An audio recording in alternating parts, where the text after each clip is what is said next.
And now on Who's Views, it's time for the latest headlines with JT and the Whotastic panel.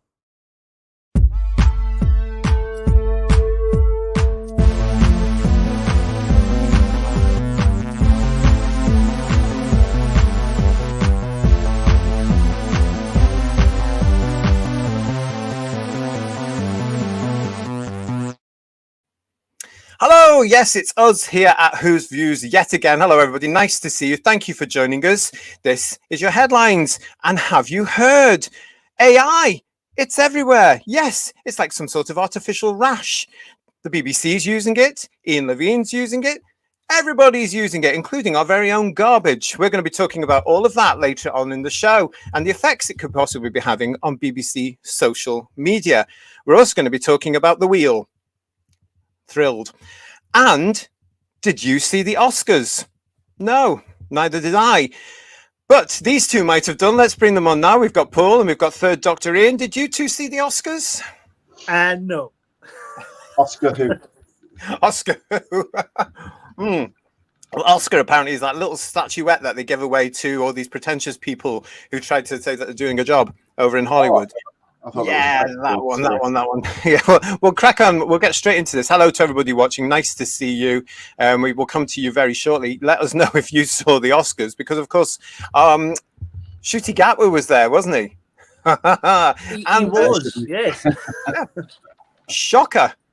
He was at one point wearing clothes.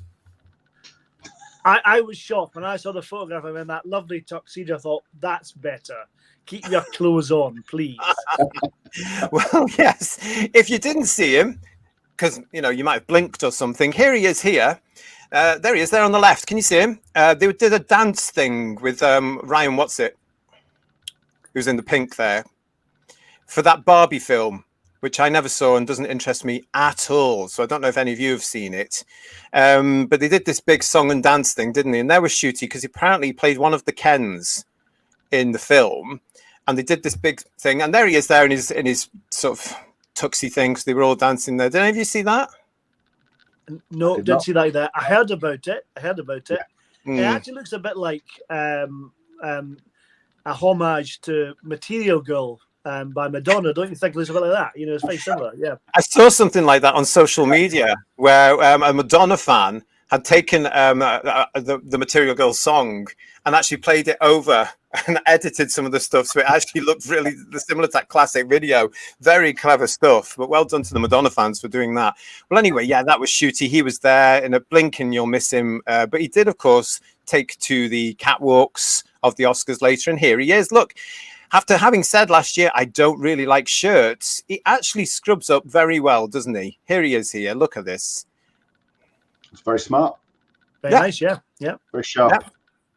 It's how you should be, I think, at something like the Oscars, don't you think? Well, it shows a bit more class, doesn't it, really? Yeah, it does really. What do you think, everybody in Who Views? Let's have a look and see what everybody's saying in here. We've got quite a lot of you joining us now in the chat. If you're watching us and you're not yet in the chat, please come into the chat. They're all very friendly. And Kirsty and Garbage, hello to you too as well, in there looking after everybody. Lex Kane. Lex, I've only just today looked at my emails. I've got your email. Thank you very much. I will respond to you very, very soon, but thank you very much. That's something coming up very soon in headlines. Cybermatch Strikes is with us. Did you see the Oscars, Cybermatch Strikes? Did you? Let us know. Raymond, did you see them? What did you think of Ncuti and his lovely, lovely outfit there? Let us know. Kirsty herself is saying to us, the only good thing from the Oscars was Kimmel embarrassing himself. RDJ and I'm Just Ken. Oh, that's what that picture was with Ryan, what's its name, in the pink. That's the song they were singing, I'm Just Ken, which apparently was a really well-known popular hit. Okay. Yeah. Exactly. I'll take your word for that. Yeah, I'll believe anything you say. TARDIS Travels is saying, Oscars, I did not see it, not interested, as millions and millions and millions and millions of people around the world aren't. Paul, hello, Paul, nice to see you. Oh, stop it, you Paul. Charmer. You are awful. One of these. Hey, you speak for yourself. I was. Paul, you are awful, but we like you. Like The best part of the Barbie movie, says Kirsty, was the Ken bit. It was a homage to diamonds are a girl's best friend. Okay.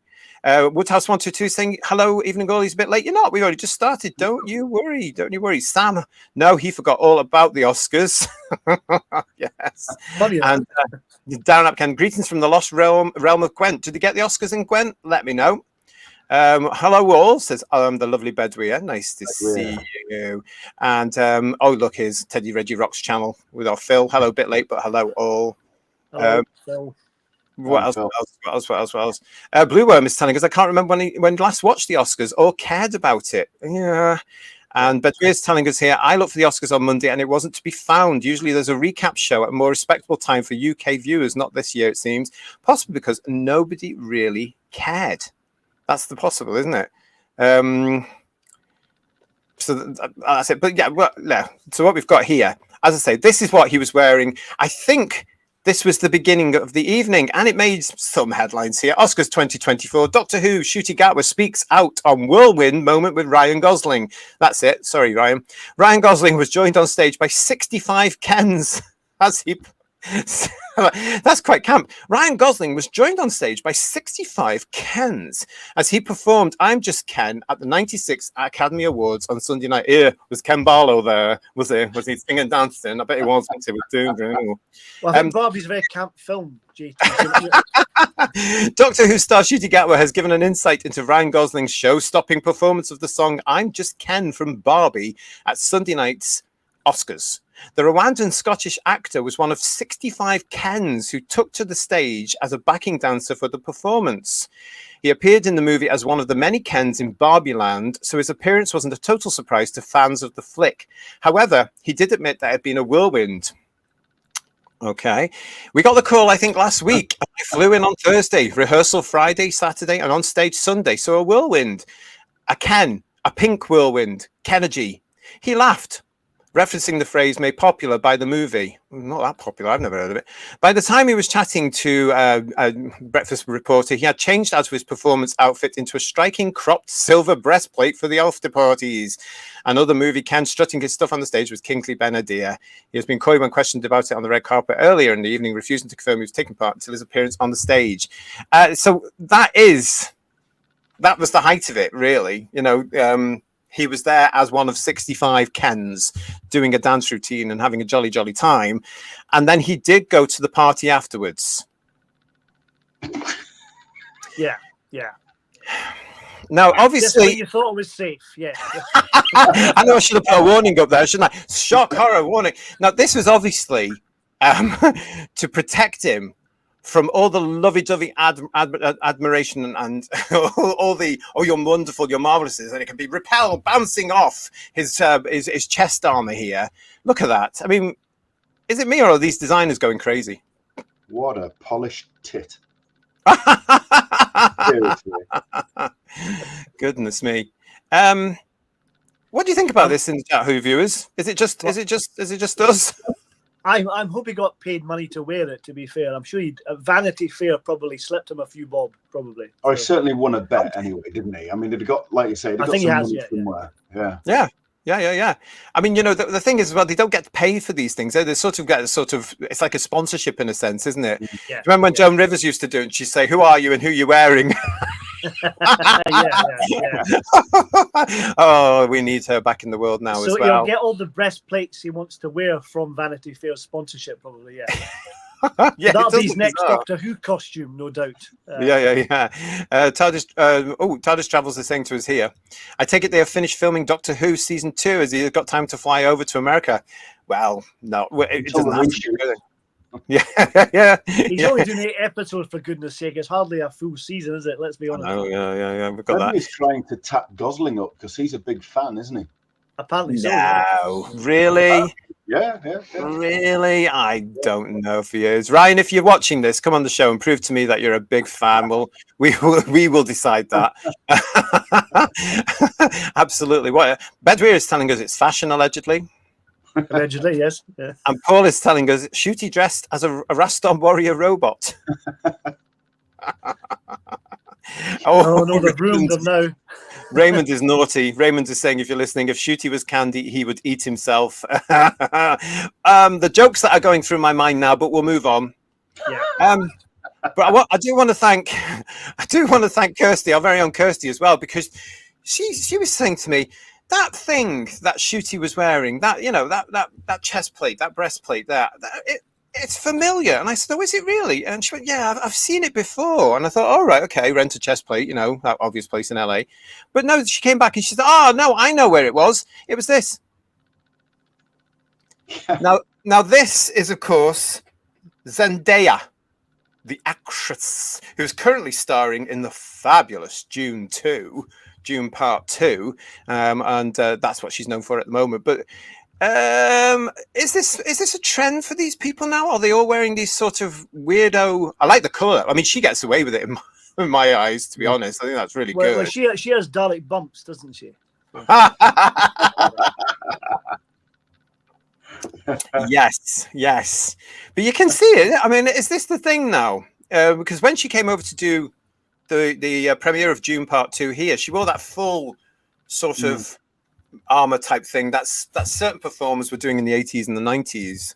Madonna and Kylie, they were doing that sort of stuff back then, weren't they? And doing it well. So it's all coming around again as well. But now the guys are getting in touch with it as well. I mean, it must be some sort of on thing with these designers, mustn't it, everybody? What do you think? I think it's quite good they're giving blacksmiths some work, which is quite good, isn't it?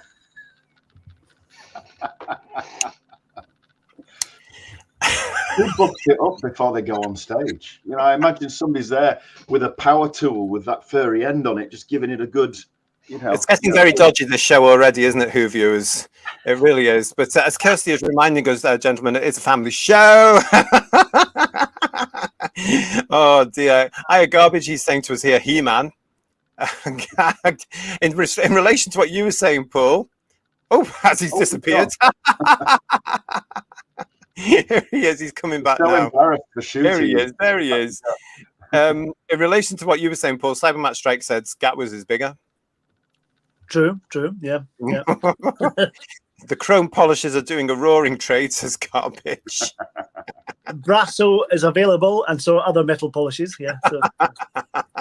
I have an armor-making friend. He should get in on the racket. He should, Blue Worm. Yeah, he can make a fortune. Go and rob these idiots blind. That's what I say to him. Go on, do it. Make some money. And Phil's saying, I hope he had a cardi when he went outside. I don't think he did. Actually. I think he just went like that, Phil. He's probably got chills. He's going to catch his death, Phil. He really is. Well, you wouldn't tell if it got a bit chilly, would you? Not with that. That's true. That's right. Yeah, I suppose with all those lights and stuff and all those people screaming at them, this way, they don't notice any of that, do they? But there you go. The Doctor is changing into a Cyberman, says Lex. Don't give them story ideas. I've told you all. Stop it, because you know full well that they'll watch and they'll do it. But I thought that was very interesting. Ncuti Gatwa at the Oscars, and a blink if you miss him. It's out there if you're interested. You can go and see it. But there's our new leading man in the new version, allegedly, of Doctor Who. At least he had trousers on, I suppose. Yeah, well, something. But I must say, though, when he got there, I mean, that is very smart, isn't it? That looks very good. Yeah. Well, there you go. That's a bit of an update for you on Ncuti's wardrobe of the week. Absolutely fantastic. Let's see. Thank you all for watching us here on Who's Views. It's nice to see you. Don't laugh at this one because it has Blue Worm. Maybe the good old chastity belt will make a comeback next. Apparently, in some high-end fashion, it has. I saw that recently, and I just thought that can't be, and it is. And it was all to do with this whole thing about chastity and the value of it in a modern age, ? That's what they were talking about. So very odd. Very, very, very odd. But yeah, you're watching Who's Views. This is Headlines. Hope you are well. Thank you for joining us. Don't forget to like the video. If you haven't subscribed already, keep Kirsty happy, keep myself happy. Please subscribe to the channel. We're going to move on now because at the weekend, on the BBC, if you were in, and if you're watching the BBC television, if you've still got a license and you're doing all that, you may have seen. We mentioned this last week, didn't we, guys? We mentioned that Russell, Don't Drop the T. Davis, was appearing on The Wheel. Ta-da! And there he is. There he is, right at the back behind Mr. Michael McIntyre. And this was apparently the cast that were on the show with him on Saturday. Did any of you see this? Paul, you saw this, didn't you? Well, yes and no. I recorded it, and watched it 4 times the speed and stopped on his bits, watched his bits and carried on. So I've seen part of it.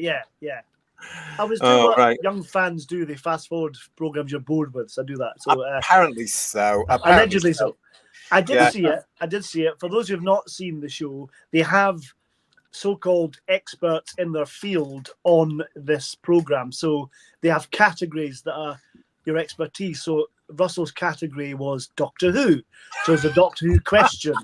But as the name might suggest, the wheel goes round and it stops at a celebrity and they have to answer that question. So even if the question's Doctor Who and it lands on someone else, then you don't, Russell doesn't answer the question and go to that person that stops at. And it was the woman from Dragon's Den who had to answer a question about TARDIS, and she got it right. So good for her. But when it was Russell's turn, he got a different question about something else, and he got it wrong, and the lady lost lots of money due to Russell. Well, hang on a minute. So hang on, let's go back to this, because you mentioned celebrity. I don't see any celebrities in this at all. So is this a mix of alleged celebrities and the public? Well, they're all celebrities. Are they? Yeah. But the public are the contestants. I don't know who, apart from Russell, don't drop the T. I don't know who any of they are. Deborah Meaden's the woman in sort of the sort of purple with the blonde hair and the pendant. She was the one that got the question right. Well, she's a businesswoman. I recognise her. Yeah. Yeah, but she's on Dragon's Den. Oh, of course she is. Then there's the football manager. I've forgotten his name. Maybe. That's. Yes, Mr. Redknapp there. Yes, okay. And then the blonde woman in the front is a comedian as well. She's married to John. I forgot his name now. Another comedian. Yeah. So that's the only ones I vaguely know. Right. That blonde-haired guy, you sometimes see him giving lessons on etiquette and how to eat properly and use your cutlery. I don't know who he is or why nobody's shot him yet, but he's always been very, very kind of like, you use this fork, and I'd be up shit creek straight away because I'm right-handed, but I eat left-handed, so he'd be horrified. It'd be worth it, just wouldn't it? Well, yeah. I mean, I didn't know what this show was, and so I went and looked it up, and it was apparently put together by Michael McIntyre, the host of the show, in COVID times where you had to have all that 2-meter stuff like that, and of course he still wanted to work, obviously, and get something on the show. That's why it's there. But it's proved to be very successful. It's also proved to be very successful for him because it's been sold abroad. So you might actually begin to see a version of the wheel in your country, wherever you are around the world. So good luck if you do, and if you like it, you like it. Brilliant. But I'd never heard of it, so I had to go and look at this. But that's what, in a sense, that is. So Russell T Davies went on to this show, broadcast on the BBC, on BBC One on Saturday night. And yes, that was that. Except he also mentioned it on his Instagram post as well. And quite innocent, you would think. He put out this. Tonight, BBC One, I'm on the wheel. So much fun. Specialist subject, oh guest. Oh guess, love heart. So it's the usual Russell thing, isn't it? Oh, it's lovely, it's marvellous, it's wonderful, it's fabulous. Oh, marvellous, splendid, blah, blah, blah. Lots of all that sort of stuff, just bigger. Okay, so you got that. You wouldn't think there, guys, would you, at all, that that's not going to prove... Or would you? Would you think it's going to prove something on social media? Well, let's look together, shall we? Because that was his... Yeah, this was it. And this was his Instagram, Who viewers. This is what it was. Fairly innocent, I would say. Just noted that bit as well. At that point, all 403 comments. One of the comments came back from the lovely Bonnie Langford with lots of all those emoji things. Look at that. How lovely. Another one came back from that idiot Joel Dommett, allegedly. Oh, I'm excited for this. Now, he's an alleged comedian. Doesn't make me laugh. Part of the TQI cult. What an idiot. And then, so much excitement, says a Mr. John Barrowman.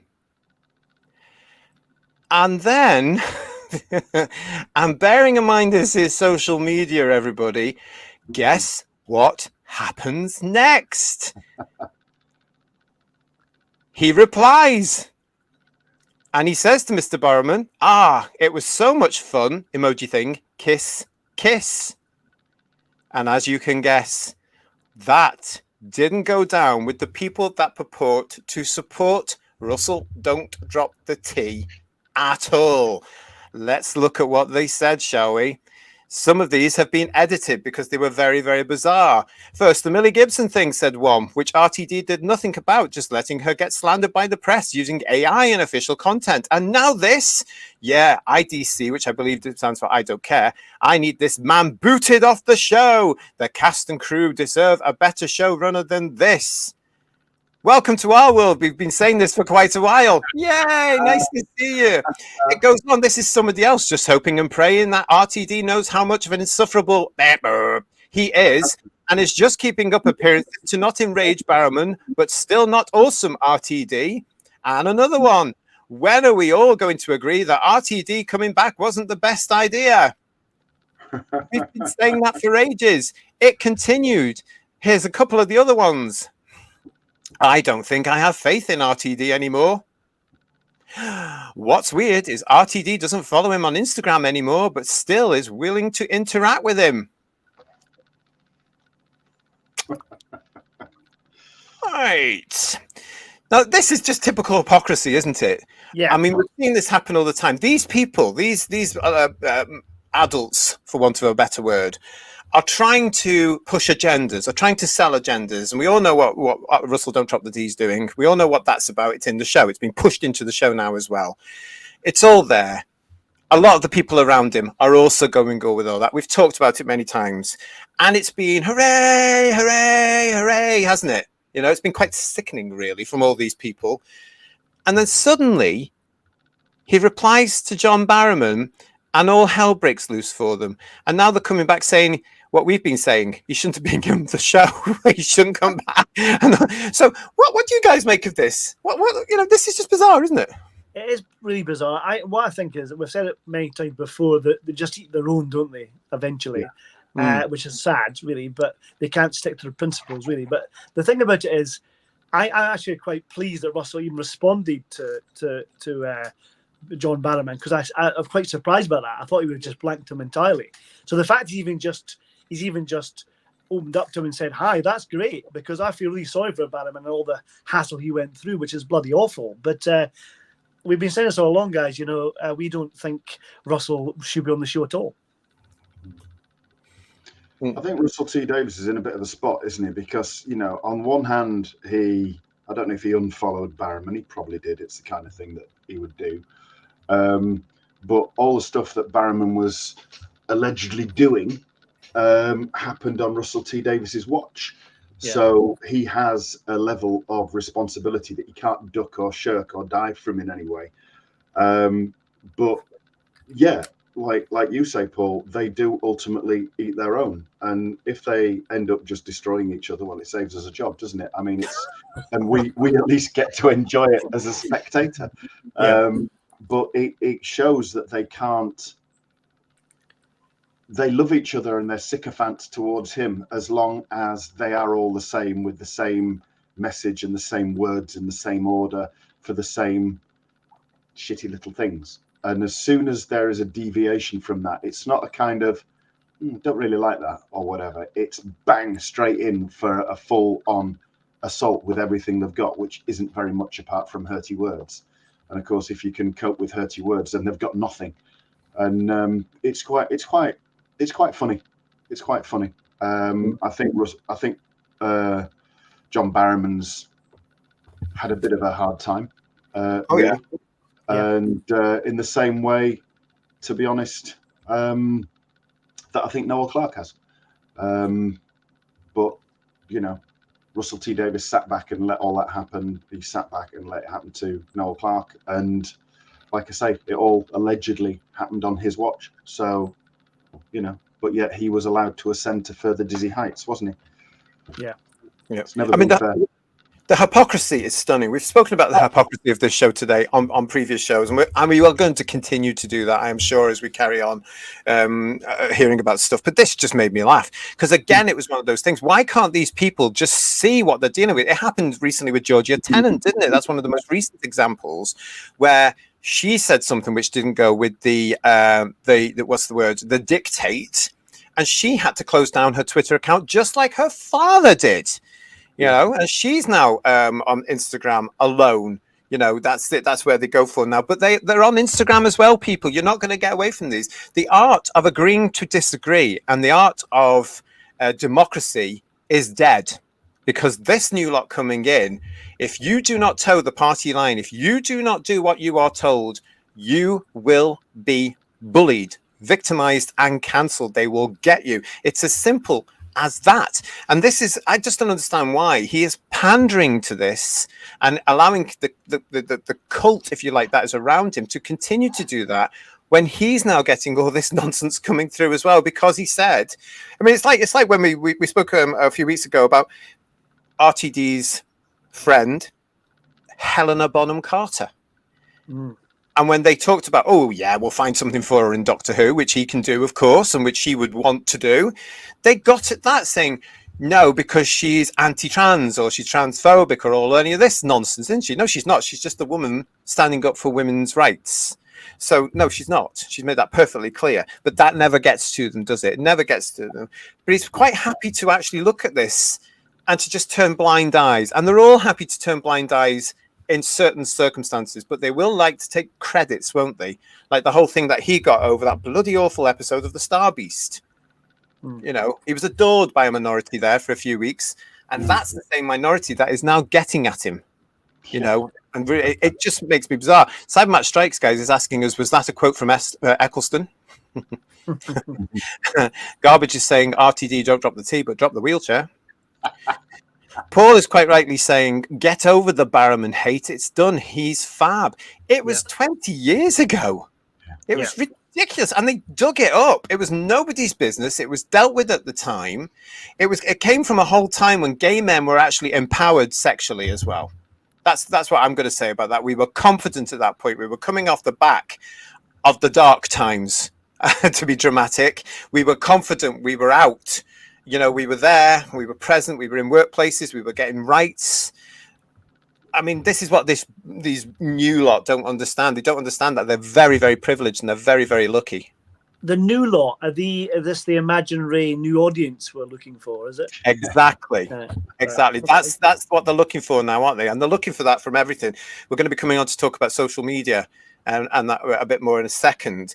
But, you know, that's what they're looking for. They're all fumbling around. All of show business is fumbling around for this mythical new audience. And they don't seem to realize that for the past 4 or 5 years, all they've had is fail,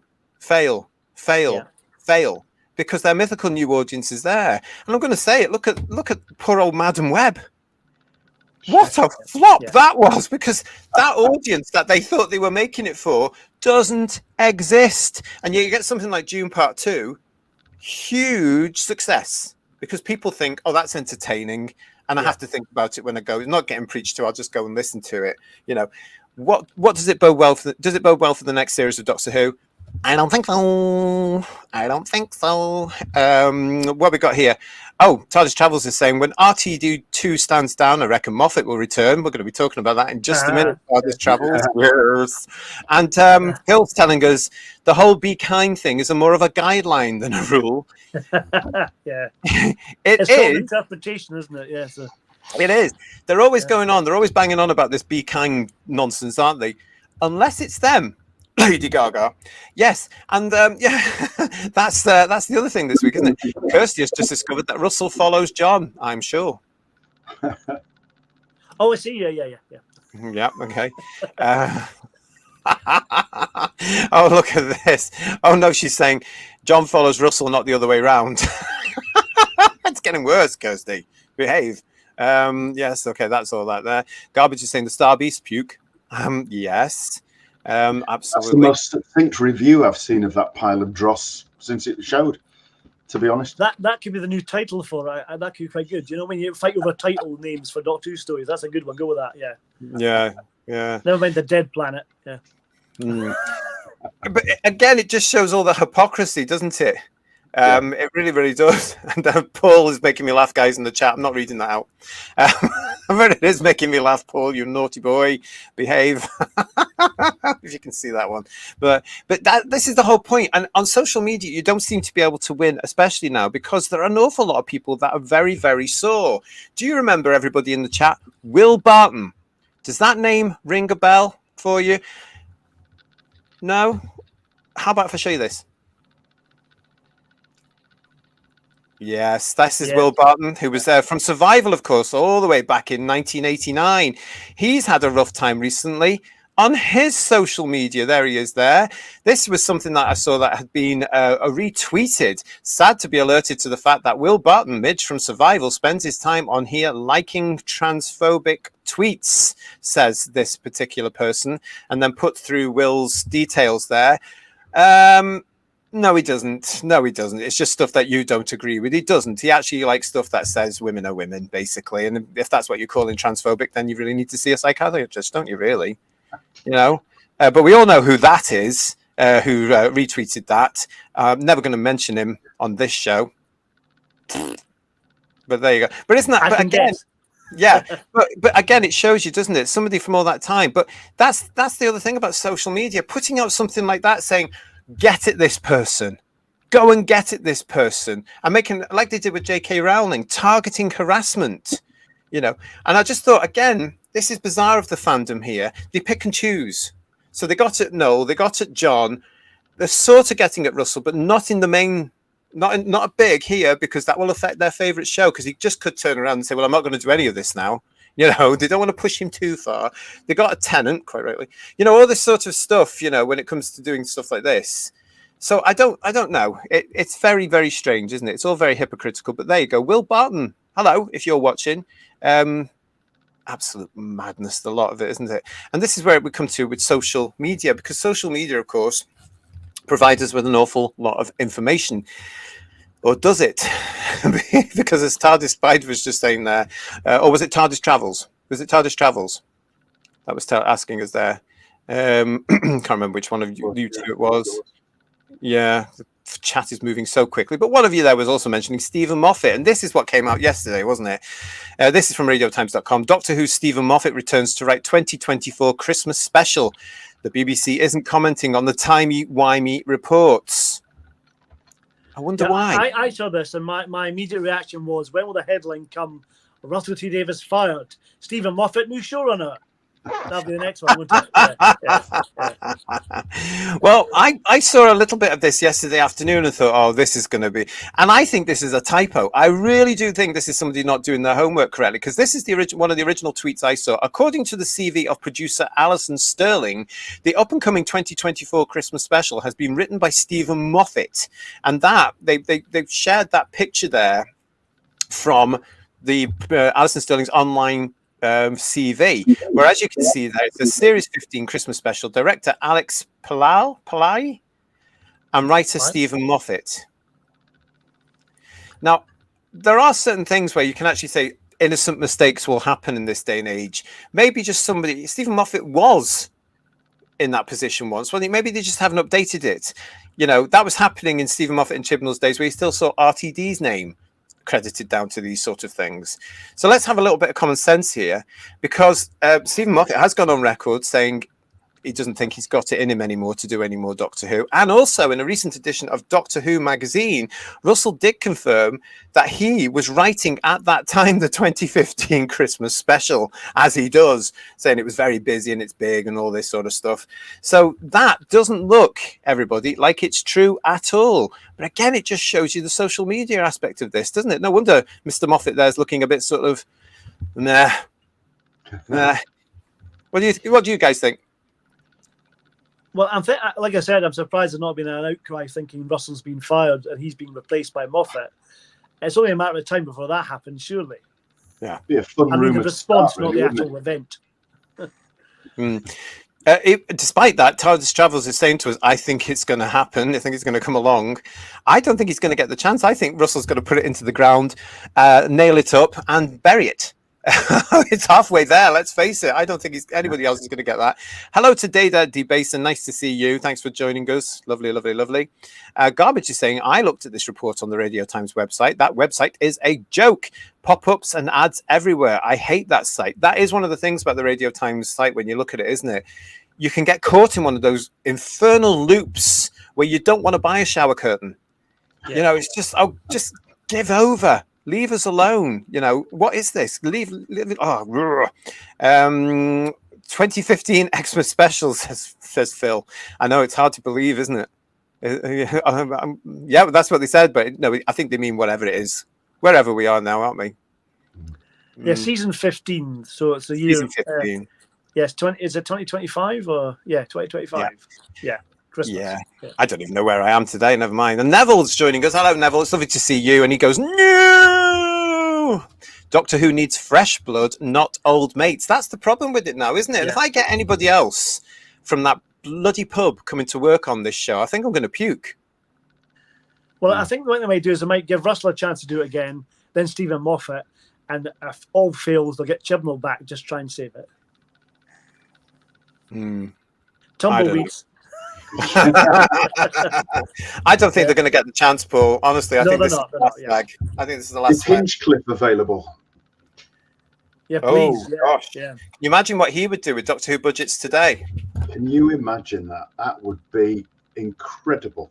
You would seriously get movies, wouldn't you? Movie quality with Philip Hinchcliffe doing Doctor Who on that budget now. Yeah, you would. You really would. Yeah. Unbelievable. Wow. Yeah. That's a show in itself of what ifs, isn't it? What if Philip Hinchcliffe was given that budget?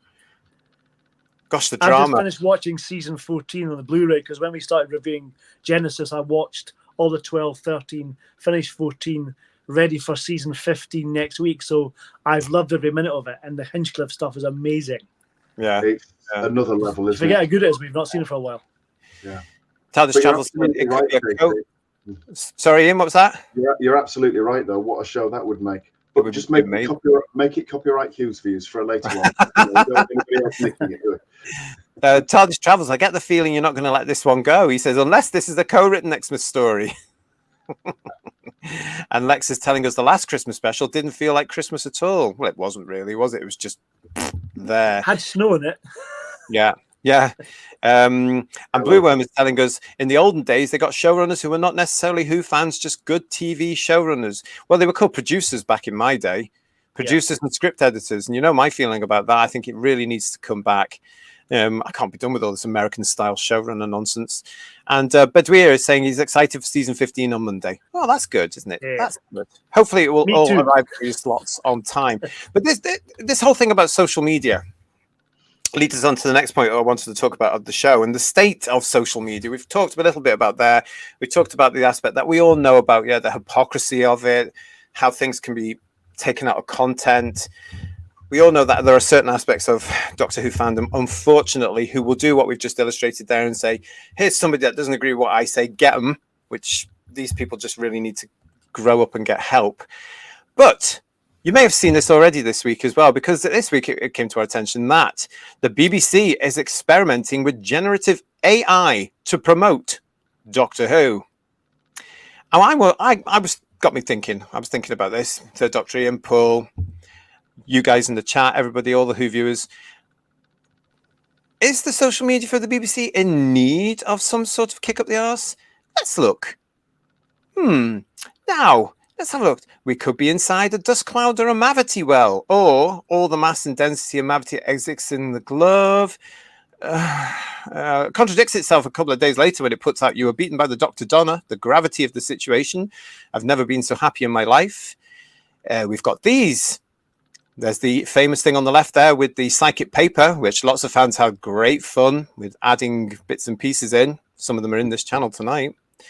And then there's that other bit there.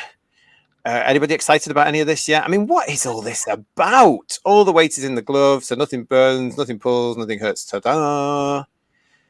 And then there were these. Assemble your TARDIS team, pick only one character from each line. Yeah. Everybody excited yet? No. There was this. Which Doctor are you today? That's diverse. So, does Doctor Who, BBC's social media, need a little bit of a kick? I mean, tell me, what was all that about? What is all that? Can I ask this? I would explain if they are using AI, because that's who wrote the scripts for the specials and the Christmas special. That's because AI is not very artistic, is it? Not very imaginative, to be fair. Oh, Allegedly. it could be that. It actually could be that, couldn't it? Really, but I don't know. I look at the social media platforms for the BBC's Doctor Who now, and I have no idea who they are aiming it for. Who is the audience? You have, whether you like it or not, these people. You've already got a very varied and diverse fan base. Yes, you have pushed millions of us away in the last few years. But we come from all walks of life. We are all ages, which you seem to forget. And I look at some of the stuff they're doing now, and I just think, is this for primary kids? And we know it's not, because they're not even going to bother with it, are they? You know, what is going on with their social media? One of my first thoughts when you put the picture up of all the characters in the circles, I thought, oh, badges, lovely. That's my level of understanding of this, really. So, oh, they're like sugar smack badges, you know. Well, this is some sort of game, isn't it? You say, well, look at that. But look at this. Have you all noticed as well on the social media? It's always about the current stuff. They hardly ever big up the past stuff unless they can get something out about it, like it's somebody's birthday or a Blu-ray's coming out or a season for a Blu-ray's just dropped or something like that. Again, it's alienated so many people because it's all about now. And it's just a real case of like, right, what's going to happen when the series starts to come back? Because I have been told, by the way, before he forgets, watch out over the Easter weekend, because allegedly I have been told there apparently is going to be some sort of trailer dropping over the Easter weekend for the next version of Doctor Who, the next 8 episodes that are on the way. So if you're interested and you're watching the BBC, keep an eye out for that, because apparently something's coming along. I don't know. I'm not really interested. That's what I was being told. What is the definition of a trailer? Because we've had this. No idea. Before. It's like no idea. Yeah. Because the last one was a teaser, wasn't it? The one at Christmas, wasn't it? It's probably going to be the same. Yeah, it's probably going to be the same, and it probably won't be worth us talking about it, but we'll have to, and we'll all come on here and we'll all talk about. And they'll have 2 small frames more in the trailer than they had the last time. Exactly. Tiny little frames. Yeah. Well, let's have a look at this, because this was the headline from radiotimes.com. BBC is experimenting with generative AI to promote Doctor Who. At this point, I want to say thank you to Garbage, because he's been doing a lot for us on the channel. A couple of his pictures are on the thumbnail for this very show as well. So thank you very much, Nate. So yes, we got this. And then it went on to say the BBC has announced it will experiment with generative AI for the promotion of Doctor Who. The broadcaster has announced it will be creating a human-written marketing copy for a Doctor Who push notification, email subject line, and in the promotional rail on BBC Search before using generative AI to suggest alternative copy. This will be reviewed and approved by the BBC's marketing team before being shown to audiences to promote the Whoniverse collection on iPlayer. Now, that's where I start to get a little bit worried, because that's our Doctor Who. And what are they going to do to it? Leave it be. It carries on.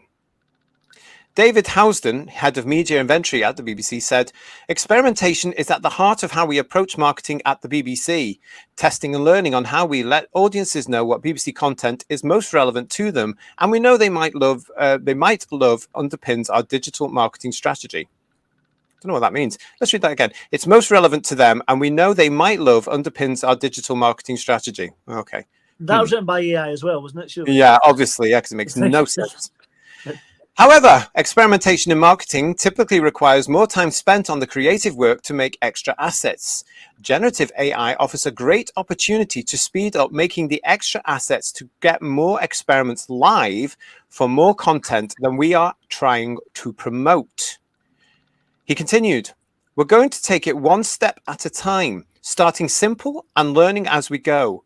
We have chosen to start with Doctor Who as it is a joint content priority for both BBC Public Service UK and BBC Studios marketing teams. There's a rich variety of content in the Whoniverse collection on iPlayer to test and learn with, and Doctor Who thematically lends itself to AI, which is a bonus. The success of the AI generative copy will be measured by click rates, open rates, and post-impression conversion rates across each channel. All right, so your thoughts on this? Oh no, we're going to get another version, an old episode like the Daleks being destroyed, like that. I'll be like that. Oh no, they're going to re-edit Tomb of Cybermen with AI or something like that. Oh God, help us. It's a bit gimmicky, isn't it? Yeah. Because Well, original Doctor Who doesn't need that kind of marketing behind it, because it's bloody good and it's good storytelling and everything else. It sells itself. They'll need some artificial rubbish for this new stuff because it's naff. So they have to think of new ways to sell it and original ways to sell it to that kind of generation that's receptive to it. But the classic stuff doesn't need any kind of gimmicky sales technique. It's been selling well since 1963. It doesn't need it. Yeah. It's the whole thing that what they're going to do. I mean, we don't know what they're going to do here. So this is marketing, but they're taking the original content from the original 26 years, and they're going to do stuff around that. I'm getting the hairs on the back of my neck again, coming up, going, leave it be. What are you doing? What exactly are you going to do with it? I just. What it reminds me of is about, if you remember in 1996 when they produced the Amblin Bible thing that they had for the different potential stories, and we all thought if it got to series, they'd just reimagine the Tomb of the Cybermen, the Abominable Snowmen, whatever, and do it an Americanized version like that. And this is what it feels like a bit to me. It sounds like they're going to reinvent everything from scratch, but using AI to give it a new kind of slant, which sounds really worrying, doesn't it? It does a bit. Lex is saying to us here, Classic Who is part of Doctor Who legacy. It needs more promo for it too as well. The problem is if you've got the iPlayer, Lex, Doctor Who comes up already. So if the public want to access original Doctor Who, they will. The thing is they don't. And the fact that the new show isn't attracting the UK public isn't encouraging them to go back and look at the old show.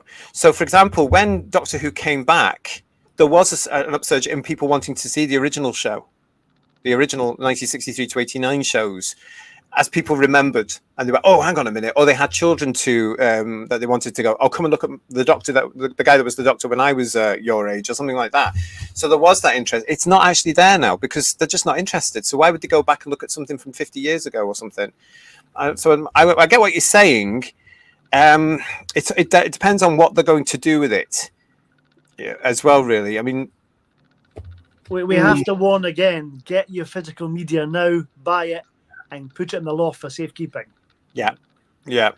Neville is saying to us, I didn't even know what that meant. I don't either, and I've read it several times. I don't understand it either.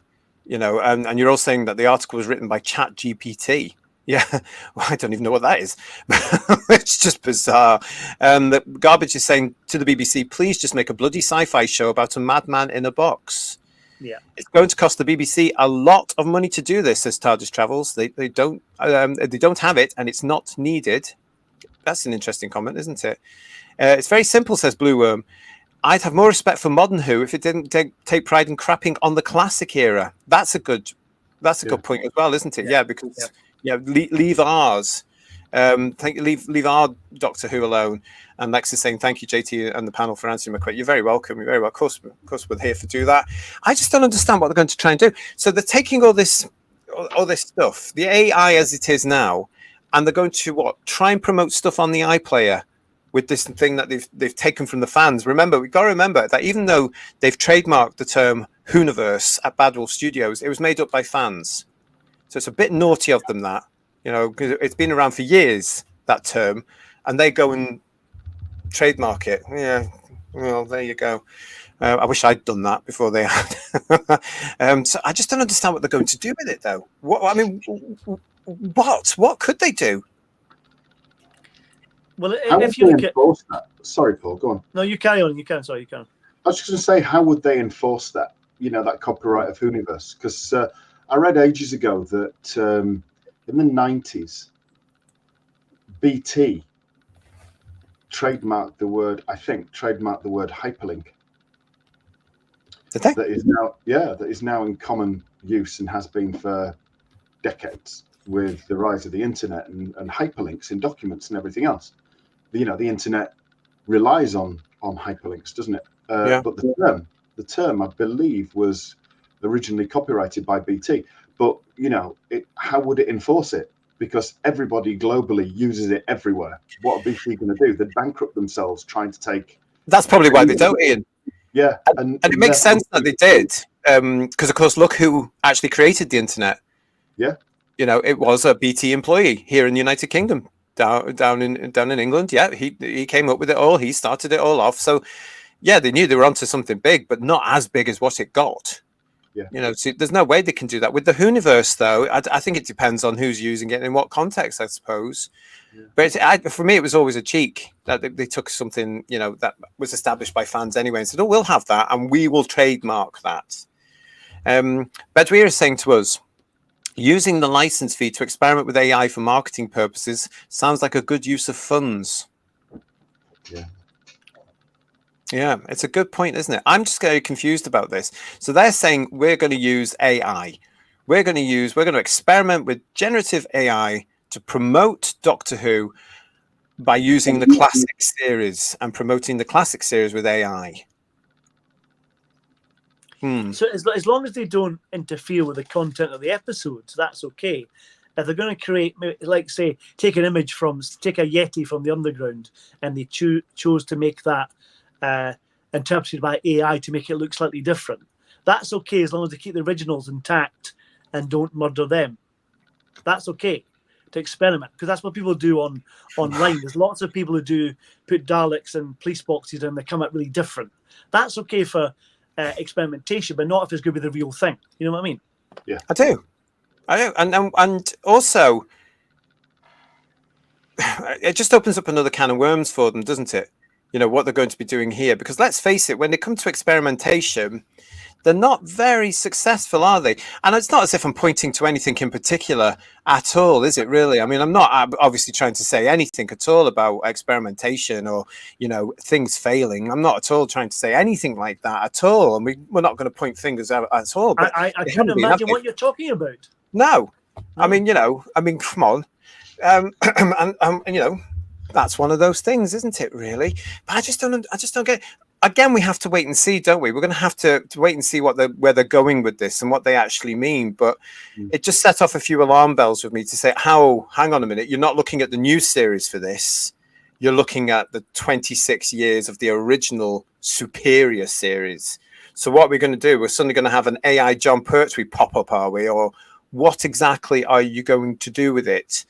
Well, I hadn't thought of that, because because I remember the shock I had when I saw, was it Rogue One that had the appearance of Peter Cushing in the AI?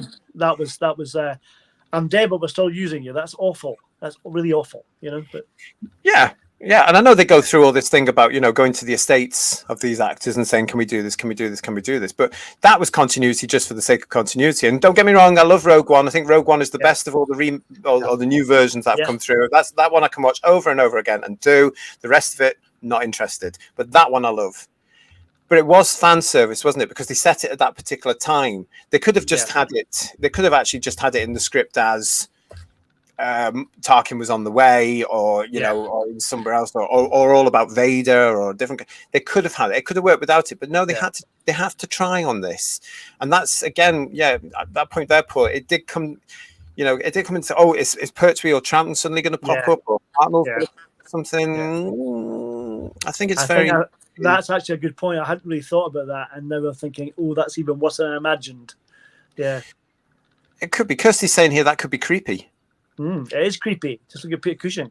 Mm-hmm. I mean, in a sense, they touched on it very, very lightly, didn't they? In a non-speaky way, at the end of the 50th, when there was that little talky over bit at the end, and he went out the TARDIS, and all the other Doctor versions were standing around him in a line, played by similarly built and correctly attired actors, who they then just altered the heads on, basically.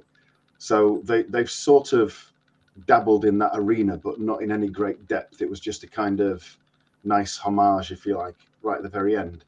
But it wouldn't be a huge leap to get there. And it'd only be doing visually what Big Finish had been doing on audio for a while. Exactly. I suppose that's a good point, Ian. That is a good point, actually. Because yeah, as long as he didn't have a voice, because you know my feelings about recasting things and that whole series of those audios. Why bother when it's not even the original cast in the plumbing things? Well, Actually, the thing about it, the AI as well, not just visually, they can do. If you play, if you feed in someone's voice, you can repeat that same cadence from the voice and sound like someone properly through AI audio, can't you? So you could have William Hartnell saying any dialogue from current Who Now as the Doctor if you want you to, and it sound like William Hartnell, because that's what AI does, which is really worrying for show business, to be fair. yes, and I can understand why some of them are actually up in arms saying, hang on a minute, we need to talk about this, because you could actually put them all out of jobs. Yeah, Let's exactly. face it. Let's face it. I just want to say good evening to Jabe, who's joining us, and say good evening all. For clarity, I am not AI generated. Are you sure? Pinch yourself to make sure. Maybe we laugh.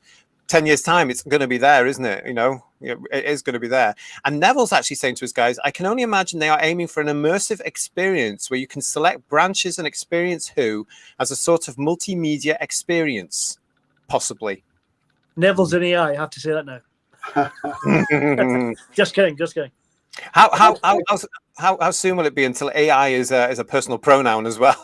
I thought about that the other day. I thought, oh god, that's on the way as well. Now, well, that's an interesting point, though. It could be an immersive experience where you select branches, maybe for games or something like that, or maybe. But it is. I mean, as I say, the proof is going to be in the pudding. We're going to have to wait to see what they're going to do with this experimentation. But I think I immediately starting. So, what you're going to do? You're going to take elements of our classic stories and bastardize them and change them. Is that what you're going to do? And that's probably just because from where I'm sitting now, I don't trust any of them that are looking after Doctor Who now, and you know that. I'm not going to apologize. I just don't after what I've seen. Yeah. Look at this. Paul's saying to us, be an AI audience next. Well, they already have audience AI, don't they? They'll just alter the definition. Yes. Move the goalposts, yeah. Yeah, you're probably very true. You're probably very true. Yeah. It's it's a mind altering story, this, isn't it? Because we don't really know what's going on, and this whole thing, the AI thing, is going so quickly as well. And you know, it is opening up a whole. I don't know. Should we be worried? Should we actually be worried about all this? Blue Worm, don't do this to me. Apparently we all live in a computer simulation. Listen, after I saw the original Matrix, I was worried for nearly 2 weeks. You know, I was going around pinching my friends for ages just to make sure. And when you would get slapped back from some of them, I thought, no, this can't be a simulation. I felt that. Neville is saying his cover is blown. Yeah. Cybermatch Strikes is saying, I am not an AI is a very AI thing to say. Exactly. Yeah. Oh, it's a bit Logopolis, that, isn't it? And Garbage is also saying to us, will the BBC say the ratings are made by AI? Oh, now that's going to be interesting, isn't it? Artificially inflated. Yes. But could that possibly have that element of broadcasting as well, to say that got the, because he did say that it's going to go by clicks, didn't he? Mm-hmm. You know, and all that sort of stuff. Now, the problem with that you've got there now, I hate all that as well. Do you know when you're scrolling up on the social media and a video just plays, that counts as a view for them? Yeah. And especially when you're on these silly things, you know, or something, and you're trying to, it's not moving up. That's why the Chocha and Rubio got 9.6 million, because of the AI robot just doing that, playing it constantly, like those. Remember those bud things you get? They do that, you know. Oh yeah, those toys, like that. Yeah. We are getting into that sort of world that was featured in the Tennant episode about the Cybermen. Yeah, what was it? The Age of Steel. Do you remember that? The rise of the Cybermen. We are there now. Again, it's sort of science fiction becoming science fact again. I actually wondered, and I think I said just backstage, that I wonder if the BBC are planning to do an AI episode in the new series, and Russell's writing an episode, and this is perhaps a way to hook in the theme of the series. Maybe I'm thinking, but I could be wrong. I think you're being too clever. Possibly, yeah. Well, Can I copyright that now then? Yes. Just get to steal it. Okay. They should use AI so it simulates Robert Holmes writing it, so it's not wokey bollocks. That's a great idea. Yeah, yeah. Because Wookie Bollocks, what's he doing now? Nothing. That's all. TARDIS Travels guys is saying to us there was talk of the BBC generating A1 bots to promote the show on social media, allegedly.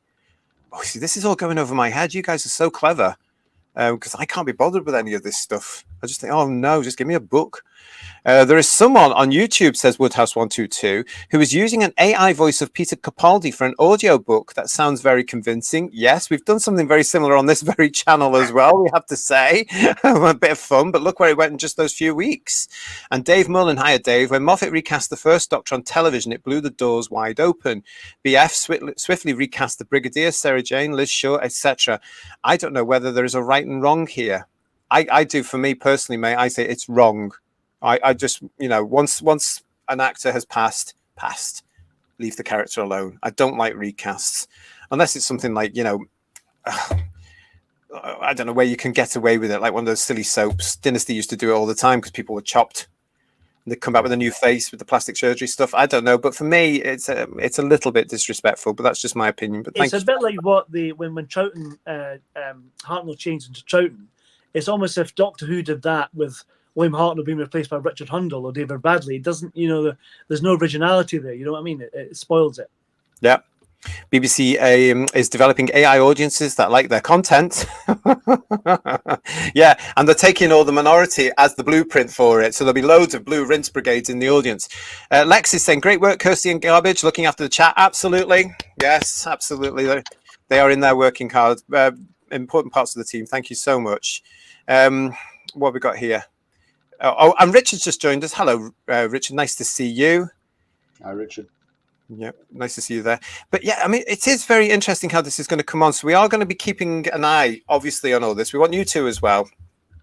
You know, oh, and just as we were talking about Rogue One, and we did mention him, don't forget that this Saturday here on the channel from 7:30, we're kicking off our Peter Cushing and the Dalek film series.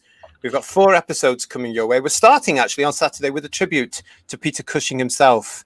And that's going to be a major geek out for that one down there. And Pete Benassi, who's joining us again, who are both big fans of both Peter Cushing and the genre that he was well known for as well. So we're going to be looking at some of Mr. Cushing's work and what led him to taking up the role of Doctor Who in the Dalek film. So come and join us for that. And then after that, we're going to be reviewing Doctor Who and the Daleks and Daleks' invasion of 2150 AD. And then we've also got an episode coming for you where Michael and I attempt to describe our thoughts and feelings about the soundtracks to both films. They're groovy. Yeah, absolutely. So they're all up on the channel now. Don't forget to set reminders and come and join us as we celebrate the Peter Cushing. We want a bit of fun, don't we, guys? Yes, yeah. We do. Yeah. We want a bit of fun because headlines, you know, and we've had this. You can see it in some of the comments. We've been criticised for headlines and some of our opinions. Strange, but we have. And this is where we look at the headlines, of course. And we're quite serious sometimes, aren't we? But we thought, right, we don't moan all the time, do we? Sometimes we enjoy things, don't we? Yeah. Yes, because we are Doctor Who fans. So moaning is part of what we do. It's in our DNA, and quite rightly too in this day and age. You have to, because otherwise they'll tread all over us. But we want that bit of fun. And yes, this month and in April as well, we are going to have some fun. We hope. Paul's thinking not. There he is again. So we've got that. There he is. Yeah, and we're going to have. I don't know what happened there. I was trapped in the sodding vortex again. The Matrix had a glitch there. Yes, it did. Yeah. So yeah, we're going to have a bit of fun next month and in April as well. Ready for when it comes back in May, because I don't think we're going to have much fun with that. Well, not the sort of fun that you think. Yeah, we might have a laugh. Oh, have AI write a Pip and Jane Baker script, says Blue Worm, and see if it's harder to follow than the original ones. I got through my hires here with the Pip and Jane Baker words. Thank you. Education. I agree, JT. Leave those characters. Yeah. Richard saying, I agree, JT. Leave those characters alone. Oh, bless. And here's Spielcab. # love for mods. Ah, that's nice. That's nice, isn't it? I hope you're feeling all the love there, Kirsty and Garbage, that we all have for you. Well done. Keeping it all going. Yes, so don't forget, that's what we've got coming up for you. I know Kirsty's busy putting links to the shows in there for you as well. Make sure you're doing this. Hitting the bell, yeah, don't forget. That's what Kirsty says. A wooden bench for Jodie Dench? The possibility?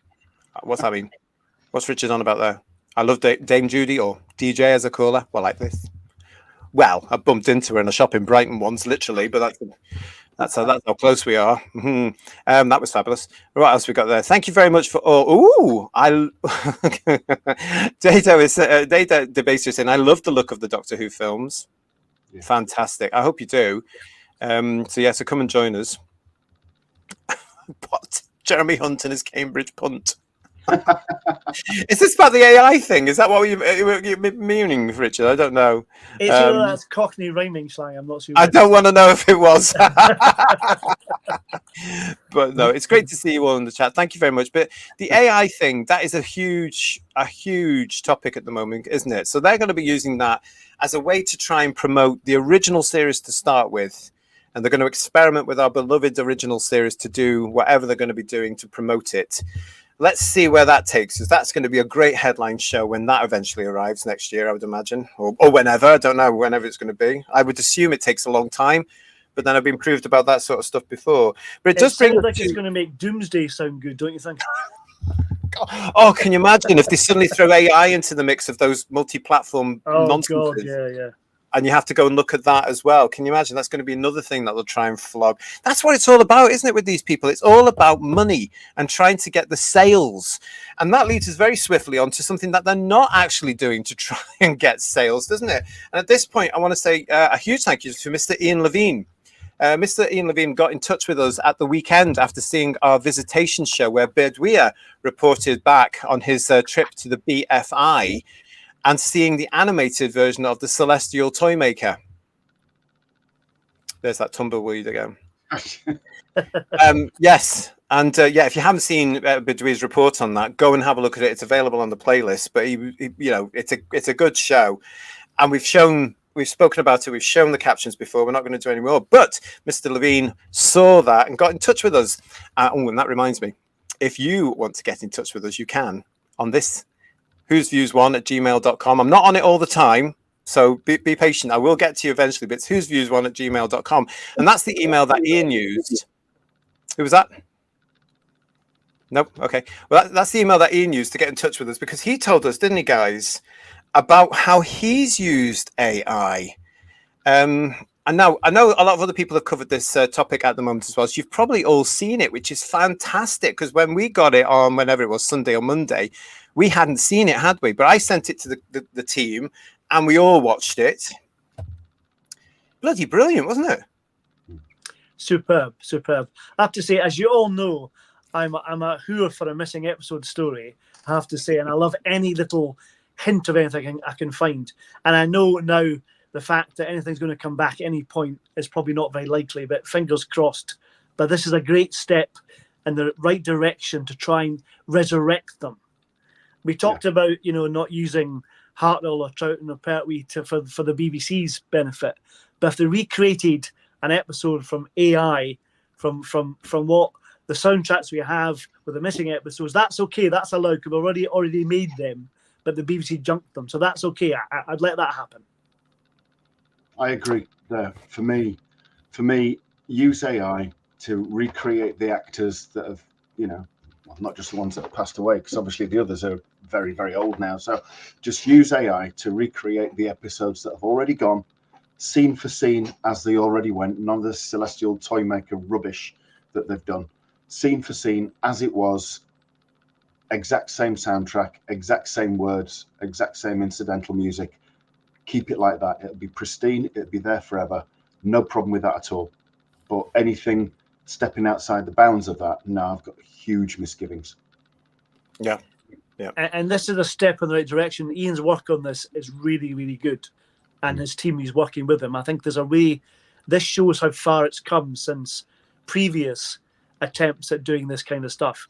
And with this episode, it's Nightmare Begins, first episode of Dalek Master Plan, for those who don't know. And it's not got any, because season 3 never had any telesnaps, they're basing this partly, I think, if I understand rightly, on some of Loose Cannon's stuff that they did, and they've updated some of that, so it is coming together from different sources with photographic material to draw on. But the thing that got me the most is it flowed really well, and the lip syncing is coming on really, really well as well. It's not quite there, but it's getting there. It's almost realistic. It's really, really good. Do you know, just before I give him my tuppence worth, Richard is saying, I'm waiting for a link. Mr. Levine has graciously given us a route. We've got the link, so we'll put it into, if Kirsty can find it from what I sent the other day, or she can pop it in there. Otherwise, we'll put it into the comments box for you as well. But don't watch it yet. Listen to us first and then go and watch it. I have to say, when I watched it, you were talking about the lip syncing there. Do you know what? I didn't mind. I didn't, because that is going to improve. And with more not effort, but with more timing and understanding of this and the increasing in technology and possibly even some more money, that is going to sync up, isn't it? It's going to be. But what I loved about what Ian sent us, I could watch it. It didn't alienate me. All I could think about when I was watching this was, this is Doctor Who. This is what I want to see. I would buy that.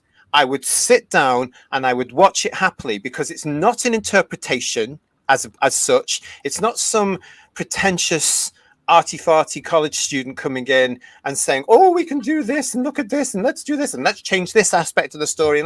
No, it was none of that. It was William Hartnell. It was William Hartnell on the screen in front of me. You know, and the lines were in there. Nick Courtney was in there. It looked gorgeous as well. Brian Cant, you know, all those lovely scenes we've got there. I was so over the moon watching it. I thought, this is it. This is the future. This is what they can do. And then I also suddenly thought, okay, so everybody that's bought, including myself, that have eventually bought those animated, we're going to have to get rid of them eventually, because they're going to do this, aren't they? But we're going to have to buy them all again. Yes. And that's the thing, isn't it? I mean, we joke about this. How many times can you go to the well? Well, loads when it comes to Doctor Who fans, because if Mr. Levine's work there from shows what can be done with the resources that he has, this is exciting stuff. Absolutely exciting. I loved it. I loved every minute. And thank you, Ian. Thank you for getting in touch, and thank you for sending it. You made my day.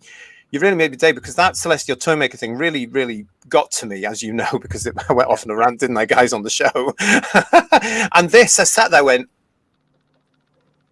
it was incredible what he's done. And it's just such a shame, for whatever the reasons are, that even though he's got this work and it's being done, and I don't want to go into any of the politics because I don't understand them, but they're just not going to work. They can't work together. They're not working with him for whatever those reasons are. And yes, it's ready-made. And yes, they could help. They could invest. They could. Why can't we be adults here, everybody? And why can't they just say, right, okay, let's have a look at what you've got? Yeah, I was going to say, it's amazing the work that they've done on it. And I'd love to see him tackle something like Per the Daleks or something that's actually got almost every episode in telesnap form. Because imagine how that would look with this technique applied. I can, Paul. Yeah, so that's the thing. Yeah. I mean, from what Ian sent us, I can now imagine what can be done. 10th Planet as well, that missing episode there. You know, what can be done there. I was just so impressed by the beauty of this and the fact that it was done with respect and love, and that's what's missing, I think, from a lot of the stuff that they push onto us today. Yeah. You know, we're going to be clever, we're going to be pretentious, we're going to be arty-farty. We're looking for the new modern audience. Oh, give over. Now, you cannot deny that Ian Levine has great respect for Doctor Who, especially the 60s. Yeah. Well, that's his era as well. No offense, but it is. I mean, that's his, he knows all about that. He grew up with that. He fell in love with Doctor Who at that point because he was a wee boy, wasn't he? You know, you came into it that way, so he knows about that. He's even got vague memories of what it all looks like and how it should be. Celestial Toymaker, we know, is one of his favorites.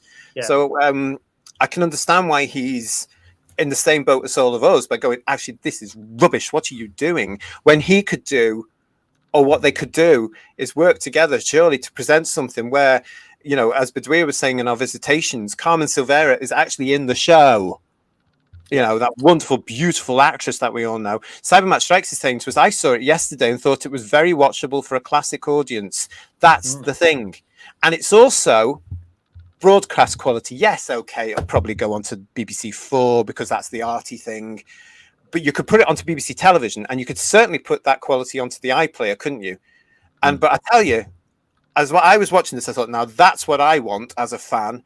That's what I would go and pre-order and have on the day and get it on the shelf after watching it several times, because I saw the Doctor, I saw William Hartnell, and he was there, and he was doing what he does, and I can forgive the little blips and stuff and the lack of lip syncing because my imagination does the rest. I had heard he's working on the Devil's Planet, which I think is part 3. So I really want to see that, Ian, if you're listening or watching tonight, because it was fabulous. And if he's working on the entire 9 episodes that are remaining, or it'll be 8 now, depending on what he's done, I think it's fabulous because Master Plan is one of my favourite stories too. I love that story. It's brilliant. I mean, I can say that it's one of my favourites on the audio range, but I can only imagine it, as we all can, because we didn't see it. People like Ian were there; they saw it. So they know what they can look at when they go back and listen to it. We don't. And this is what these people, I think, who are producing these animations stuff forget. This is new for us. Yeah. And I've said it before, I'm going to say it again. We want it as close to the original broadcast form as possible. And what Mr. Levine managed to get here for me was just what I wanted. Just that. Absolutely gorgeous. Absolutely, but I can't say congratulations enough to him. TARDIS Travels saying, as good as the AI Dalek Master Plan is by Levine, I don't think the BBC will use it or run with it. No, and that's a shame, because fans, that's the stuff. What Ian produced there, that's the stuff the majority of us fans want. Well, that's what. If they're not going to take it from Ian, they have to learn from this. Because the response to this on the internet so far, what I've seen for other fans watching this, like-minded fans like ourselves, this is what we want, and we're dying to get something like this. So if they don't take Ian's great work and pay for it and bring it on to sell through, whatever they're going to do with it, can they learn from these techniques and try and give us what we want?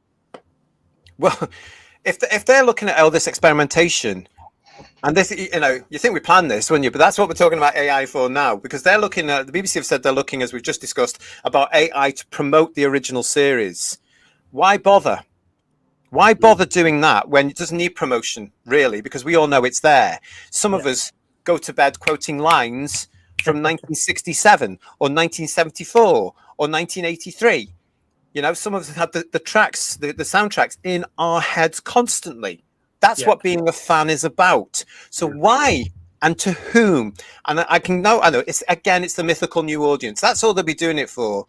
Let's get down with the kids and let's do the AI and let's do some fancy trailer or something to say Tom Baker was the Doctor for 7 years. Oh, if you are a fan, you know that. What they could be doing with the AI is working with the likes of Ian Levine and saying, right, what can be done here? What's the possibility here? And forget all those animations and start again, doing it respectfully and with love and care and attention to detail, like this was with the Daleks Master Plan. Absolutely. I was blown away by it, guys. I can't tell you. Richard's saying to us here, it's great to recreate the lost stories, but not to create new stories. And that's what the animations tend to do, though, isn't it, Rich? It's whoever's doing it, the interpretation of what they're doing. No cut downs for AI reconstruction should be allowed. Well, there's all that there. If the BBC want to mess around, says Garbage, with AI, then make some animations on TV or iPlayer that play homage to the classics, that love the classics, and make sure they are free to view. Jack. Hello, Jack. I grew up watching the 2005 and revival all the way up to Capaldi, but I was always curious about the classic seasons, and after the Jodie era fail, I went straight to watching the classics. I hope you've enjoyed them, and thanks for joining us here on Who's Views, because we're biased. And I'm not going to apologise for that. I'm biased. We are big fans of proper Doctor Who. Ask us anything at any time you want. Come and join us on the chats. We've got some great reviews coming up for you of original Doctor Who in April as part of a new series we've got called Playing the Fool. That's all I'm saying. So, come and join us for all that chat. But it's lovely to see you. Thank you very much for joining us. And I'm glad you've found the original series. Original series. It's just brilliant, isn't it? The BBC will do their own thing, therefore it will be a project for the fans, says TARDIS Travels. Imagine this garbage. AI creates a scene with Leela 40 years in the future with new gold Daleks for a Blu-ray movie trailer. That's what could have happened. Imagine if they used that as a justification. Go on, Ian. Yeah. No, it's like the way they treat or look on Classic Who. I mean, you're talking really culturally, they're items of historical record in British culture, in British popular culture. Yes. It's almost like the BBC are archaeologists, and they're digging up something that's a lovely jug with an arm, and they're thinking, well, to our modern day audience, this jug's lovely, but it doesn't need the arm, so they're hammering it off and giving it in their own interpretation because they think it's better, because they're arrogant. And what actually it is, it should be seen as it was at the time, and appreciated for that, and seen in the context of that. But they cannot stop themselves fiddling. I mean, you know, they're doing it all the time, which goes right back to the point about having your own physical media. You go to iPlayer and you don't have that ending to Deadly Assassin episode 3 anymore. That's, I believe, gone from iPlayer now. And shocking. And I know what that silly old bat was saying about it. You know, well, children of that age. Mary Woodhouse, if you don't know. Children had to wait a whole week. How terrible for them. I was 10 then. In fact, I hadn't turned 10 then, so I was 9. And I had to wait a whole week. And it was the most amazing thing. I couldn't wait. I wasn't traumatized in the slightest. No, of course we weren't. Making perceived decisions on how they think people will have felt or react. And they're usually always wrong. And it's criminal. Every time they tamper with it, it's criminal. Do what they like with the modern stuff because it's naff anyway to start with. But the original stuff, just leave it.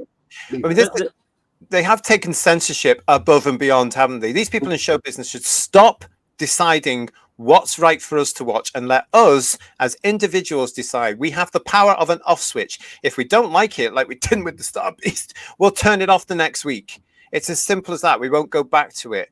Yeah, I totally agree with you here. But, you know, TARDIS Travels is saying to us about this from Ian.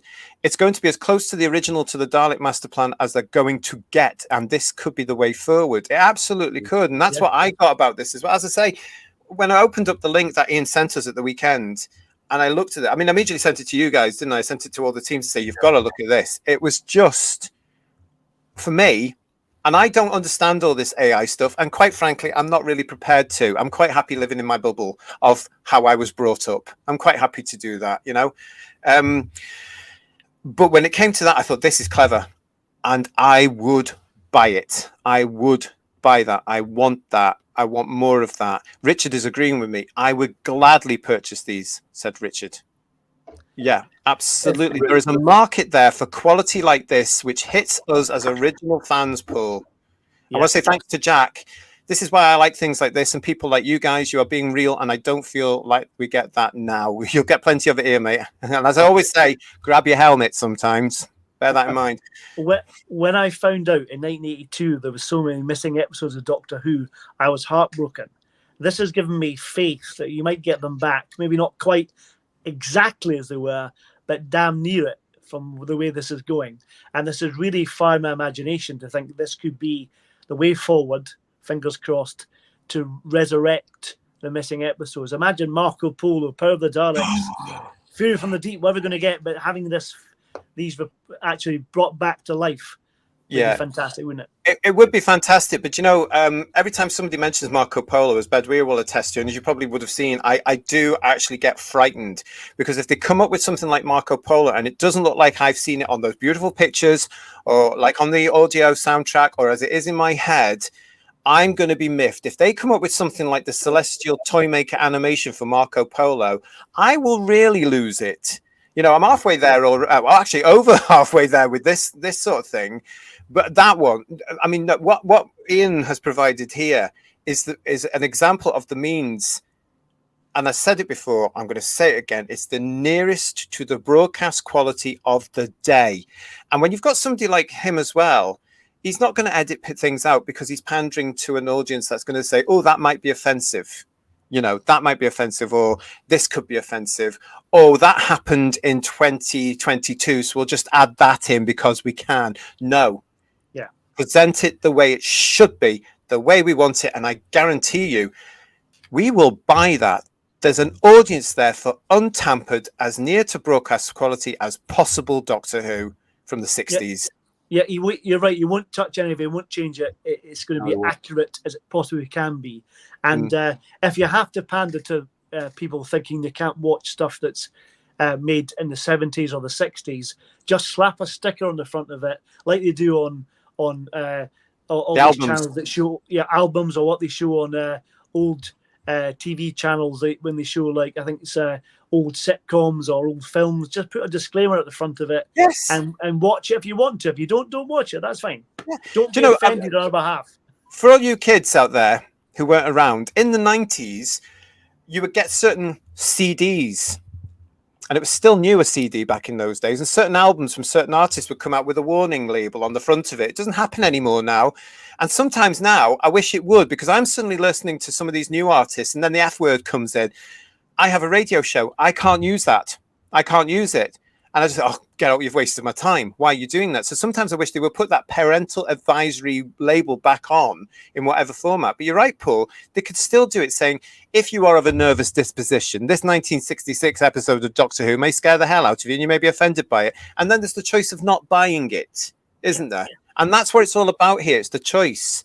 And what they're not doing is they're not giving us choice over these things. They're just saying, we want to do it this way. We're going to alter it this way. We're going to add it this way, and you're going to like it. Well, it's not working for you, is it?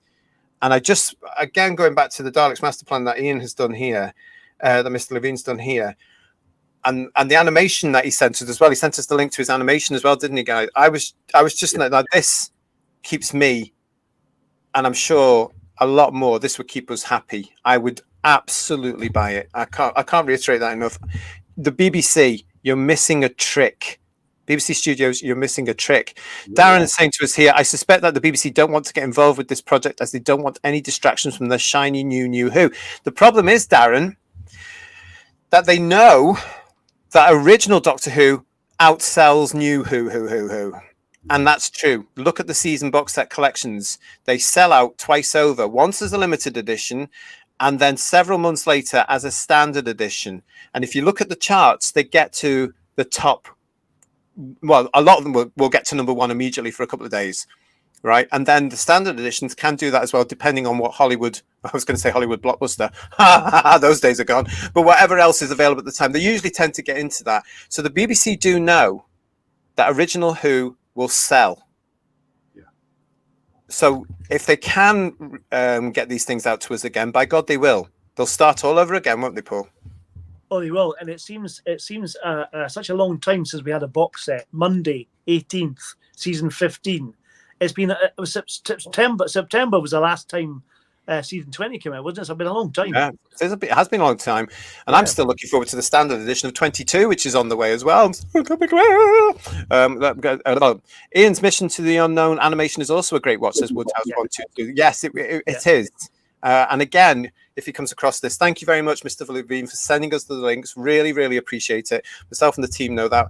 We are going to show them. I think Kirsty's put the links into the chat for you all, and we'll pop them into the comments box for you as well, or the description below.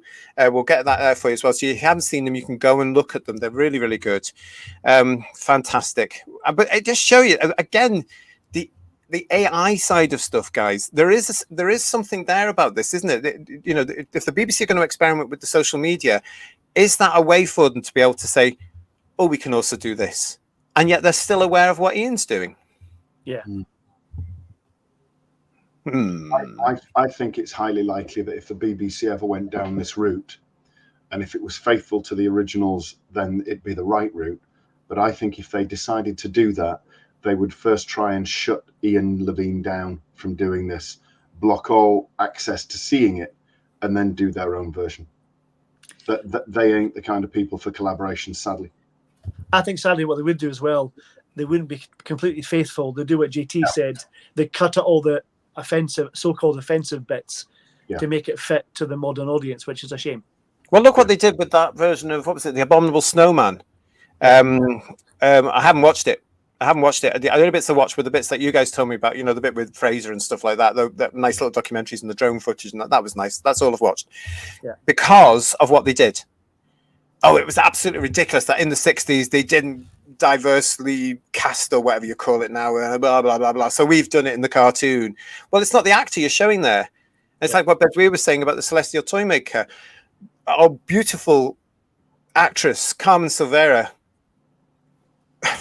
much respected by the British public, has been turned into some sort of ragdolliana. Yeah. No, it really annoys me. Stop it. Show the actors. Try and get the likeness as much as you can of those particular actors. You are crapping on them from a big height, and they're not here to defend themselves. You're using their voices and not their likeness.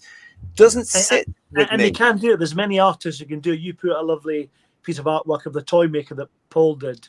It looks fabulous. You can get, and it looks like Michael Gough. You can get the image of the actor. There's many talented artists who can capture a human face and the actor's face and get it right. So why not get them to do it? Yeah. Exactly. Spielcab was saying to us, I recently watched the animated version of Evil of the Daleks available on iPlayer. I've got impression it was quite minimalistic, which is not bad by itself, but it didn't knock me out of the chair. And yet that story should. Yeah. That story should blow you away.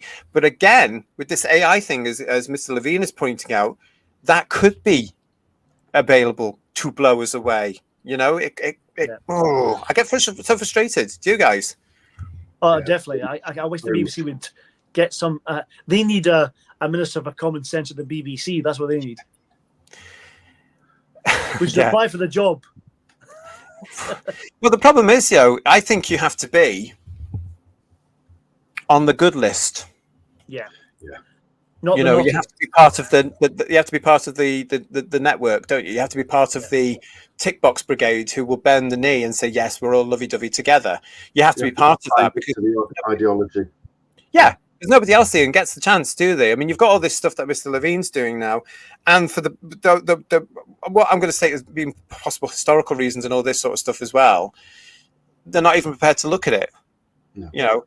And the fact that this stuff is down on YouTube as well, how long is it going to be before they come after it and say to him, cease and desist, therefore taking it away? Because you're right. They'll just do a poor man's version of it without the respect and without the care. Yeah. Allegedly, possibly. Trust our Phil to bring the tone of the conversation down. Give the people what they want and insert bandrels into the background of old Who stories like they do with random aliens in the Star Wars special editions. Now, you see, that's why you would never hire Phil to do these things. Well, I think you should bring the bandrels back in the new series film. You like that, didn't you? They destroy them, I'm telling you. Honestly. Stop giving them ideas. That could happen. Do you know what? It would be quite funny, though. William Hartnell's going along somewhere and then suddenly a bandrel pops up behind him. Yeah, on Vortis or something like that. That'd be quite fun. Yeah. Let's have a look. Paul is saying to us here, the BBC should be grateful to excavate a missing Who episode rather than Jim will fix it badge. There's a story. Lex is also saying to us he would buy it as well. I think I think there is a huge audience there, Lex. For most of us that are alienated by this sort of stuff, I know they're not happy, and we've discussed this to an extent as well on this very show. They're not happy with the criticism of the Celestial Toymaker, and it was massive this time around, wasn't it? It was massive. This time round, it was a real case of what are you doing? I can't wait to see what happens with the sales of this thing, because don't forget, we still haven't been told eventually when it's coming out, because it's still not quite yet finished.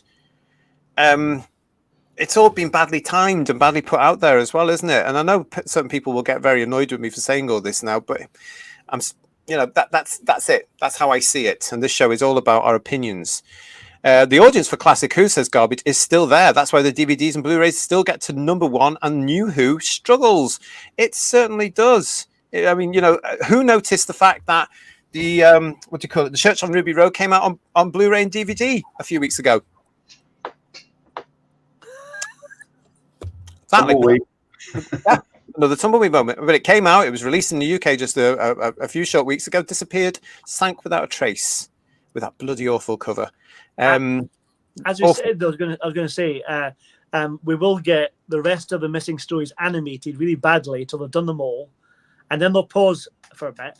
Then they'll realise they'll need to do what Ian came up with, and then they'll do that in his format, and then they'll edit it, all the bad bits out, or the bits they think are bad, and we'll buy them, and then they'll do them again, special edition. We'll buy them again as well. Well, the fact is, that they did, what was it, The Power of the Daleks, didn't they? They did the special edition for that. Yeah. And it sold. Yeah. Again. And we always go on about this, don't we, Ian? How many versions of Spearhead from Space have we got? Yeah. They know it. It's been handed down from generation of staff to generation of staff. Doctor Who, since the VHS era of 1983 onwards, has been a massive success. VHS, some of which the stories were brought out in multiple forms. DVD, same. We had how many versions of the 5 Doctors? At least 4. Yeah. 2 of the 3 Doctors. Yeah. 2 of the Visitation. If they'd only known that in the future we'd buy physical media, they wouldn't have junked them in the first place. Well, yeah. I mean, yeah. Hindsight's a wonderful thing, isn't it? Well, the fact is that they're not around anymore. Those sort of people, are they? And remember that interview years ago in Doctor Who magazine with Sue. What's her name? Was it Walden? Walden. Yeah. And she was going on about because she was seeing the potential. What was going on? Hello, Troy. Thank you for joining us. Nice to see you. Nice to see you. Thank you for that. Lovely. Yes. What are you saying in the chat about all of this? Oh, Troy. Ooh. You're going to like it on this channel then, mate. Lex, thank you so much. He's saying this is a fantastic show, guys. Really enjoying it. I'm glad about that because we're going to finish soon because we're all going off to have a cup of tea. Jack is saying he finished season 17 recently and loved it. What could they possibly do with AI to that? I don't know, but again, but another big shout out and thank you very much there for Ian Levine getting in touch with us at the weekend, sending us the links to his episodes there. Kirsty has put them in there. Thank you, Kirsty. They're all in there for you if you want to go and have a look at what Ian's done there. AI, and from my point of view, and that point, from where they came from, what Ian's done there, AI being used properly to actually do something of benefit. And it just wow, it's used as a tool for creativity as opposed to a tool for propaganda. Yeah. Dalek, I love you. Hello, I know you've been with us for a little while. He's saying here, the way forward is independent creators like Ian and platforms like the YouTube. I doubt if mainstream television is going to exist for much longer. Interesting that, because I believe the same thing. A lot of us now are not really watching television anymore. We're all coming onto shows like this one, and we're all looking at that sort of stuff. We're coming together as communities, aren't we? Fandom is finding its elements here, and we are a community. We're hopefully growing a nice little community here on Who's Views. I think we are. I hope you do too. Don't forget to subscribe. But we've got all this stuff, always selling in, always selling. But we've got all this coming on, and I do think the fact that there are all these shows, and if you look at some of those big players from the States with their thousands and thousands and thousands of subscribers and views and all that sort of stuff, they're now making it onto the platforms from the major players. I saw something recently where Piers Morgan was interviewing the critical drinker and Nerdrotic. Wow. And I watched that with a smile on my face going, there's Piers Morgan acknowledging these two brilliant talents. Amazing. And it was a good conversation about, is the Oscars relevant? But that's something else. Atom Miriables is saying, all hail the chat, long live the fighters. Nice to see you, mate. Thank you for that. Thank you for joining us. Thank you all for joining us here. I hope you've enjoyed this particular edition of Headlines. And yes, TARDIS Travel is saying they need a classic fan panel at the BBC. It's never going to happen. In fact, they would argue that they've already got it. And it's Russell T Davies, who allegedly is a fan of the original series. Why then is he trying to destroy it all and rewrite it all and shoehorn things in where it just doesn't need to be? Yeah. All very odd, isn't it? It's all very, very odd. Well, listen, guys, I think we're going to have to wait and see what's going to happen with AI, aren't we? We just don't know what's happening. But as ever, we're going to keep an eye on what the BBC do. I'm not that excited about it, Ian. But Ian Levine, keep up the good work, definitely. Yeah, keep developing. Yeah. And anybody at BBC Studios, whatever it is,